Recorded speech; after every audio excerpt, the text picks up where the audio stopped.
네, 수업 시작하도록 하겠습니다. 우리 2차 과목이 총 법 과목이랑 경영학 과목이 있는데요. 우리가 이제 법 과목은 노동이랑 행정을 이제 여러분들이 보게 되시고, 경영학 과목에는 총 2과목이 있어요. 첫 번째는 여러분들이 필수 과목으로 가는 인사노무관리가 있죠. 인사노무관리 과목이 있고요. 선택 과목으로 경영학은 우리 지금 오늘 활용하는 경영조직론이 있습니다. 경영조직론.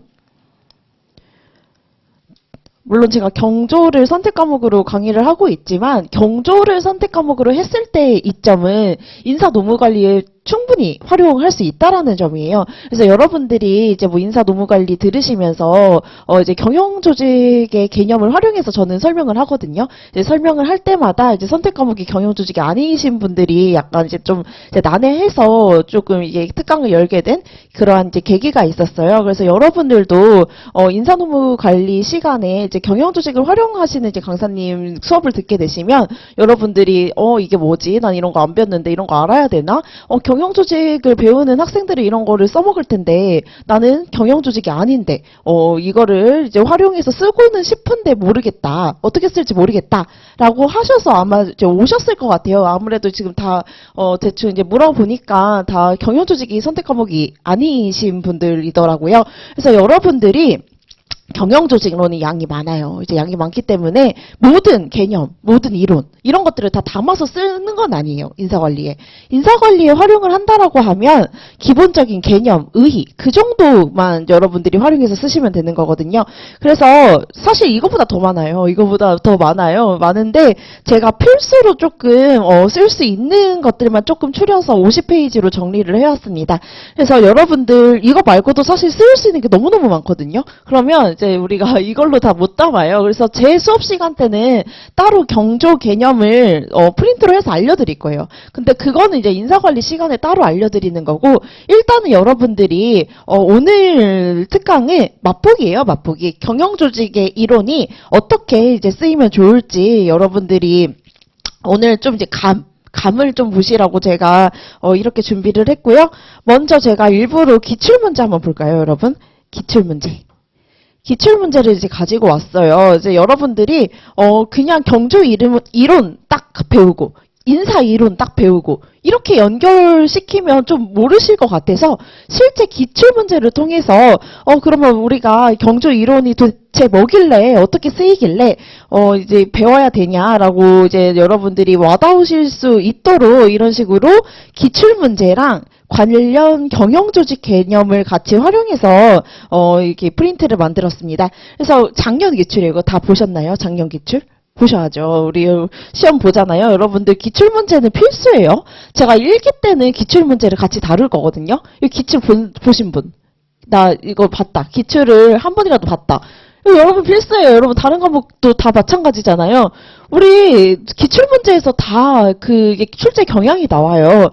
우리 뭐 여러분들 들어보셨던 뭐 유형이 있어요? 어떤 유형이 있어요? 기출문제 어떻게 출제된다고? 여러분들 기출문제 어떻게 출제되는지는 알아야 공부 방향이 정해지는 거잖아요. 첫 번째, 무슨 문제 유형이 있죠? 그냥 물어보는 거 쓰는 거. 단답형이 있고요. 단답형. 다 들어보셨죠? 두 번째는 제 OT 혹시 이제 듣고 오시면 제가 다 출제 유형을 설명을 하고 있거든요. 그래서 여러분들이 내가 기출문제에 대해서 조금 파악을 하고 싶다 하면 제 OT 강의는 무료로 이제 개설이 되었어요. 그래서 OT를 좀 들으시면 좋을 것 같아요. 제가 여기서 이제 기출까지 설명을 드릴 수는 없는 거고, 두 번째는 이제 인사 노무관리 같은 경우는 개방형 문제가 있습니다. 여러분들 제가 뒤에서 배울 텐데 여러분들의 논리 구조를 활용을 해가지고 설명하는 문제를 개방형 문제라고 제가 이름을 붙였어요. 뒤에서도 설명을 드릴 텐데 AI 채용 시스템이 조직 문화와 창의성에 어떤 영향을 미치냐. 이거 여러분 안 배우거든요. 인사할 때 이거 배웠어요? 이런 이론은 안 배웠어요. 여러분들이 이거를 어떻게 쓰느냐. AI 채용 시스템이라는 개념과 조직 문화, 창의성이라는 개념을 연관지어서 여러분들의 주장을 펼치는 거예요. 이런 것들이 개방형 문제입니다. 뒤에서도 설명을 드리겠지만 조직 문화, 창의성이 사실은 경영조직 개념이에요. 경영조직 개념. 근데 이제 어쨌든 이제 여러분들이 조직 문화, 창의성을 인사관리에서 그래도 한두 줄 정도는 언급을 했을 거예요. 이제 그 개념을 가지고 여러분들이 활용해서 써야 되는데 물론 저는 최근 경향을 담아서 주장을 펼치는 게 좋다라고 생각을 해요. 최근 경향 어때요? 혁신, 변화. 이런 것들이 중요하잖아요. 이런 것들이 중요하다라고 여러분들이 배우는데 뭐 굳이 여기서 AI 채용 시스템으로 인해서 조직 문화와 창의성이 떨어진다. 뭐 이런 식으로 쓸 이유는 없다라고 생각하거든요. 물론 그렇게 써도 돼요. 이거 답이 없어요, 여러분. 답은 없는데 여러분들이 그냥 생각을 해보세요. 최근 경향이랑 엮어서 쓰는 게 좀 더 좀 시사점, 의 이런 걸로 쓰기에 좋지 않아 보여요. 그래서 여러분들이 생각을 하시고 쓰시면 돼요. 내가 이제 배운 것들이 급변하는 환경에서 창의와 혁신 이런 것들이 중요하다라고 여러분들이 누누이 강조해가지고 인사하고 노무관리를 배웠잖아요. 근데 굳이 거기 시험장에 가가지고는 반대다. 이렇게 쓰실 이유는 없다라고 생각해요. 그래서 어쨌든 개방형 문제는 AI 채용 시스템으로 인해 조직 문화와 창의성의 관계 이런 것들을 여러분들이 논리 구조를 펼쳐서 쓰시는 거예요. 답이 없어요. 반대로 쓰셔도 돼요. 논리 구조만 맞으면. 그래서 개방형 문제는 답이 없다. 여러분들의 논리와 생각을 쓰는 거다. 이게 두 번째 출제 유형이고요. 세 번째는 뭐 사례형. 이거는 사실은 경영 조직이긴 한데 사례형이 이제 나올 수도 있어요. 그래서 여러분들 또 마지막 굳이 또 얘기하자면 뭐 논술형. 여기에 해당되는 거예요, 사실. 논술은 말 그대로 여러분들의 논리 구조와 사고를 글로써 펼치는 것입니다. 그래서 제가 글쓰기 특강을 따로 또 다음 주에 열어요. 그래서 여러분들이 나는 논술형 시험에 대해서 이게 처음이다. 어떻게 글로 쓸지 모르겠다라고 하면 이제 다음 주 특강을 들으시면 돼요. 그래서 글쓰기 특강은 또 이제 공지가 올라갈 테니까 여러분들이 보고 필요하다 싶으시면 들으시면 됩니다. 그래서 제가 이제 말씀을 드리고 싶은 거는 우리가 기출문제를 파악을 하셔야 된다는 거예요. 그래서 여러분들이 단답형이든 개방형이든 목차를 잡아서 글을 구조화하고 구조화된 글 내 안에서 문장으로 현출을 하셔야 돼요. 이제 문장으로 현출하는 것도 여러분들이 지금 연기 듣고 오셨잖아요. 동기부여의 개념 뭐예요? 동기부여, 근데 이게 생각보다 많아요. 동기부여는 근로자의 동기를 부여시키는 것이다. 이렇게 쓰는 사람 은근히 많거든요. 은근히 많아요. 그래서 여러분들이 그 첫 번째는 문장이에요, 문장. 문장을 여러분들이 현출할 줄 알아야 돼요. 동기부여는 뭐죠? 행동을 일으킨다는 게 포인트예요. 행동을 일으키고 방향, 강도, 지속성 여러한 키워드를 활용해서 문장을 현출하는 연습을 일단 여러분들이 연기 때 하셨어야 되는 거고 이러한 키워드를 조합해서 문장을 만들고 문장이 합치면 뭐가 되죠? 문단이 되죠. 문단이 되고 그럼 문단을 구조화하는 방법 이런 것들도 여러분들이 연습을 하셔야 돼요. 단순히 인사 노무관리에 쓰이는 내용을 여러분들이 기계적으로 현출하는 게 아닙니다. 인사관리에 물어보는 여러 가지 출제 문제를 보고 여러분들이 출제 의도를 파악해서 글을 구조화하고 구조화된 글 내 안에 어떻게 내가 문장을 최대한 활용해가지고 현출할지 이게 중요하다라는 거예요. 그래서 이게 포인트입니다. 문장을 여러분들이 최대한 키워드를 활용해서 최대한 풍부한 근거를 활용해가지고 여러분들이 서술을 해주셔야 되는데 이게 작년 기출이에요. 작년 기출 보시면 평가 오류가 나왔어요. 이거 여러분들 인사관리 때 배웠죠? 평가 오류의 개념을 설명하고 이게 되게 특이한 문제였는데요. 오류의 유형 중 이 세 개의 오류에 대해서 쓰라는 게 나왔어요. 여러분들 인사 노무관리 때 이 세 개의 오류 뭐 길어봤자 5줄이었을 거예요. 기본서에서는 그 5줄 가지고 4장을 써야 돼요. 4페이지를. 그거를 그럼 어떻게 쓸 거냐는 거죠. 그래서 여러분들이 그거를 쓸 때 사실은 경영조직 선택하신 분들은 조금 유리했을 거예요. 왜냐? 평가 오류가 뭐냐? 지각의 오류거든요. 우리 경조 때 배운. 그래서 지각 오류를 여기에 차용해서 쓰면 충분히 25페이지가 아니라 4페이지죠. 25점이고. 25점의 문제를 충분히 쓰실 수 있을 거예요. 원래는 평가 오류만 25점이나 50점으로 출제될 문제인데 그 중에서 3가지를 25점으로 불려 쓰라는 문제가 나왔어요. 그래서 사실 이제 여러분들이 되게 냉정해요. 이게 경영조직을 차용해서 쓰면 훨씬 좋아요. 훨씬 좋습니다. 여러분들이 평가 오류가 왜 지각 오류냐라고 했을 때 밑에 지각을 보시면 우리가 지금 여기에 뭐 여러 가지 자극 대상이 있을 수가 있어요. 자극 대상이 있을 수가 있는데 우리는 기계가 아니잖아요. 사람이 주관이 개입돼가지고 판단을 한다라는 거예요. 그게 대표적인 지각 오류거든요. 그래서 지각 오류를 활용해가지고 여러분들이 답안지를 풍부하게 쓰셨으면 이거는 네, 100% 좋은 점수가 나왔을 겁니다. 그래서 실제 합격생들한테도 물어봤어요. 작년 물어봤더니 이제 경조 선택하신 분들은 지각 오류를 차용해서 썼다라고 하더라고요. 여러분들이 이제 당황하시죠. 아니 나는 선택 과목이 아닌데 이거 너무 불공정한 거 아니냐. 근데 냉정해요. 여러분들이 인사노무관리님 교수예요. 그러니까 항상 우리가 입장을 바꿔 생각해봐야 돼요. 인사노무관리 교수예요. 어떤 사람은 지각의 오류를 썼고 어떤 사람은 지각의 오류를 못 썼어요. 그럼 지각의 오류를 못 쓴 사람에게 이 사람은 이제 선택 과목이 경영조직이 아니라서 못 썼겠구나. 내가 점수를 좀 더 이 사람을 감안해서 줘야겠다라고 할까요?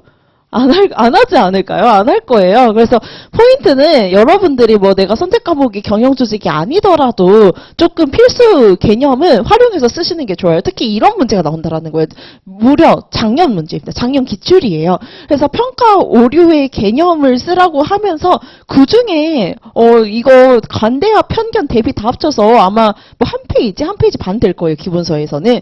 그거를 여러분들이 4페이지로 불려서 쓰셔야 되는데 사실 유리해요. 경영조직 냉정하게 말해서 유리하고 그렇다고 해가지고 그럼 경영조직이 아닌 분들은 그럼 어떻게 하냐라고 했을 때 기본만 아시면 돼요. 경조가 양이 정말 많아요. 인사관리 거의 뭐 좀 과장돼서 설명하면 2배예요. 2배. 그거를 여러분들이 뭐 다 아실 필요는 없고 관련 개념을 차용해서 한두 줄 정도만 여러분들이 가져다 쓰시면 되는 거니까 너무 뭐 이제 겁먹지 마시고 그냥 관련 개념이 이런 게 있구나 한두 줄 정도로만 여러분들이 집에 가셔서 정리를 하셔가지고 대비하시면 돼요. 대비하시면. 나중에 또 뭐 평가 오류가 또 나올 수도 있어요. 우리 출제 경향이 출제가 된다라고 해가지고 다시 출제가 되지 않아요. 대표적으로 주재원이 그랬습니다. 주재원 출제가 됐었어요. 출제가 됐는데 다시 또 출제가 됐거든요.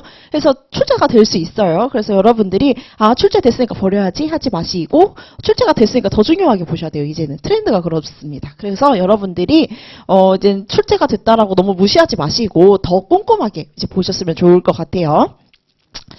그래서 이제 제가 작년 기출을 가지고 좀 이렇게 설명을 드려볼게요. 여기 이제 보시면 평가 오류의 개념을 설명하고 평가 오류의 유형 중에서 관대와 편견 대비 오류를 비교하시오. 제가 이제 1기 때는 설명을 드릴 텐데 기출문제 분석하는 방법을 알려드릴 거예요. 기본적으로 여러분들이 넘버링을 좀 하셔야 됩니다.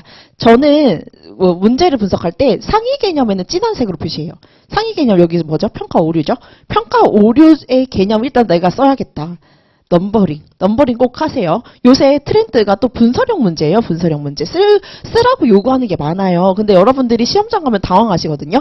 쓰라는 거를 내가 분명히 문제는 읽었는데 놓쳐서 못 쓸 수가 있어요. 그래서 여러분들이 제가 이제 강조하는 거는 항상 우리가 문제를 분석할 때는 넘버링을 꼭 좀 해주셨으면 좋겠어요.